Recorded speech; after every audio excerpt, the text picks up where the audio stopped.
कहानी की शुरुआत एक सुनसान मार्केट से होती है, जहां एक परिवार बिना आवाज किए सामान इकट्ठा कर रहा होता है।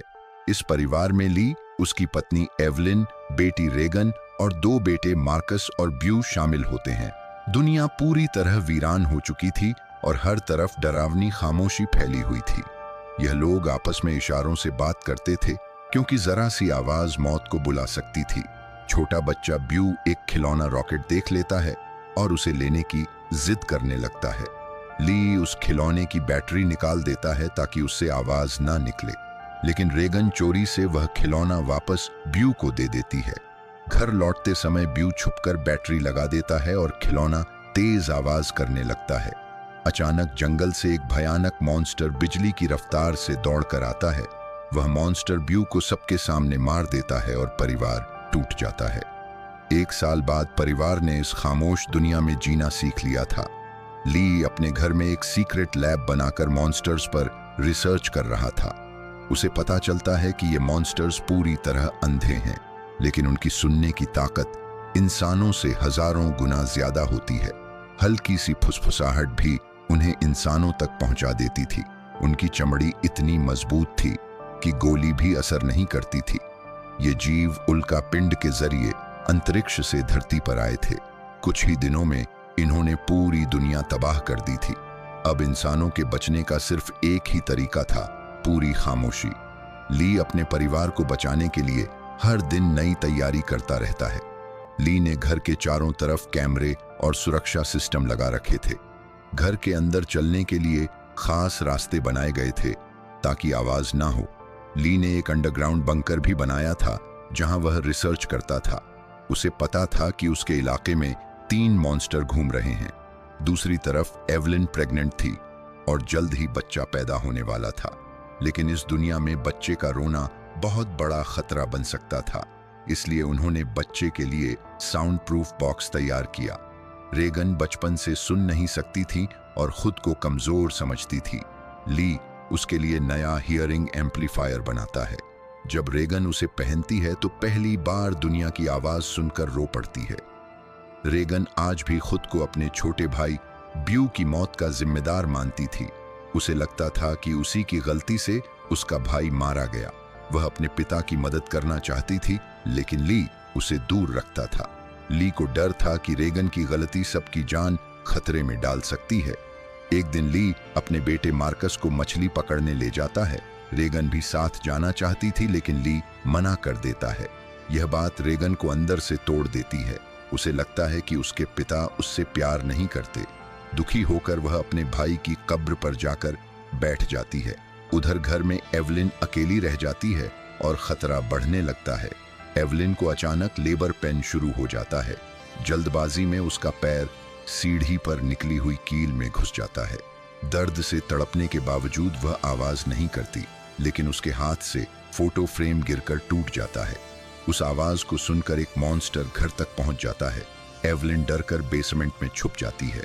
दूसरी तरफ ली दूर से घर की लाल चेतावनी लाइट देख लेता है। उसे समझ आ जाता है कि उसकी पत्नी खतरे में है। एवलिन टाइमर का इस्तेमाल करके मॉन्स्टर को दूसरी तरफ भटका देती है। उसी समय उसकी डिलीवरी का दर्द और भी बढ़ता जा रहा था। एवलिन बाथरूम में छुपकर बच्चे को जन्म देने की कोशिश करती है। मॉन्स्टर उसकी आवाज सुनकर बाथरूम के पास पहुंच जाता है। उधर मार्कस फ्लेयर रॉकेट जलाता है, जिससे जोरदार आवाज होती है। मॉन्स्टर आवाज सुनकर वहां से भाग जाता है।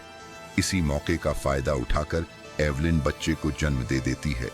कुछ देर बाद ली घर पहुंचता है और पत्नी को जिंदा देखकर राहत महसूस करता है। दोनों जल्दी से बच्चे को लेकर बेसमेंट में जाते हैं। उन्होंने पहले से तैयार साउंड प्रूफ बॉक्स में बच्चे को छुपा दिया, लेकिन बच्चे के रोने से मॉन्स्टर फिर उनके करीब आने लगता है। किसी तरह वे दरवाजा बंद करके अपनी जान बचा लेते हैं। उधर रेगन घर लौट रही थी, तभी उसके पीछे मॉन्स्टर आ जाता है। अचानक उसके कान की मशीन से तेज फ्रीक्वेंसी निकलने लगती है। उस आवाज से मॉन्स्टर दर्द से तड़पने लगता है। वह तुरंत वहां से भाग जाता है। रेगन समझ नहीं पाती कि आखिर ऐसा क्यों हुआ। कुछ देर बाद उसे मार्कस मिलता है, जो डर के मारे छुपा हुआ था। मार्कस बताता है कि मॉन्स्टर उसके बहुत करीब तक आ गया था, लेकिन मशीन की आवाज सुनते ही वह भाग गया। अब पहली बार उन्हें एहसास होने लगता है कि मशीन में कोई खास बात है। दूसरी तरफ ली अपने बच्चों को ढूंढने निकल पड़ता है। मार्कस गलती से अनाज की टंकी में गिर जाता है। वह दलदल की तरह अंदर धंसने लगता है। रेगन अपनी जान जोखिम में डालकर उसे बचाती है, लेकिन इस दौरान काफी आवाज हो जाती है। आवाज सुनकर मॉन्स्टर तेजी से उनकी तरफ दौड़ता है। मॉन्स्टर टंकी के अंदर कूद पड़ता है। तभी रेगन की मशीन फिर तेज आवाज निकालती है। मॉन्स्टर दर्द से परेशान होकर वहां से भाग जाता है। ली भी वहां पहुंचकर अपने बच्चों को जिंदा देखकर खुश हो जाता है, लेकिन खतरा अभी पूरी तरह खत्म नहीं हुआ था। मॉन्स्टर अचानक ली पर हमला कर देता है और उसे घायल कर देता है। मार्कस डरकर अपने पिता को आवाज दे बैठता है। अब मॉन्स्टर बच्चों की तरफ बढ़ने लगता है। रेगन गलती से अपनी मशीन बंद कर देती है, जिससे मॉन्स्टर फिर ताकतवर हो जाता है। ली समझ जाता है कि अब वह मॉन्स्टर को रोक नहीं पाएगा। वह अपनी बेटी को इशारों में बताता है कि वह उससे बहुत प्यार करता है। साथ ही कहता है कि ब्यू की मौत के लिए वह कभी जिम्मेदार नहीं थी। इसके बाद ली जोर से चिल्लाकर मॉन्स्टर का ध्यान अपनी तरफ खींच लेता है। मॉन्स्टर ली को मार देता है, लेकिन उसके बच्चे बच जाते हैं। रेगन और मार्कस किसी तरह घर वापस पहुंच जाते हैं। एवलिन अपने बच्चों को जिंदा देखकर भावुक हो जाती है, लेकिन गोली और कार की आवाज सुनकर मॉन्स्टर फिर घर में आ जाता है। एवलिन बंदूक लेकर उसके सामने खड़ी हो जाती है। तभी रेगन की मशीन फिर तेज फ्रीक्वेंसी छोड़ने लगती है। अब रेगन समझ जाती है कि यही मॉन्स्टर की असली कमजोरी है। वह मशीन को माइक्रोफोन से जोड़ देती है, जिससे आवाज और तेज हो जाती है। मॉन्स्टर दर्द से तड़पने लगता है और उसका मजबूत कवच खुल जाता है। उसी मौके पर एवलिन उसके खुले मुंह पर गोली चला देती है। मॉन्स्टर मर जाता है, लेकिन दूर से 2 और मॉन्स्टर उनकी तरफ आते दिखाई देते हैं और कहानी यहीं खत्म हो जाती है।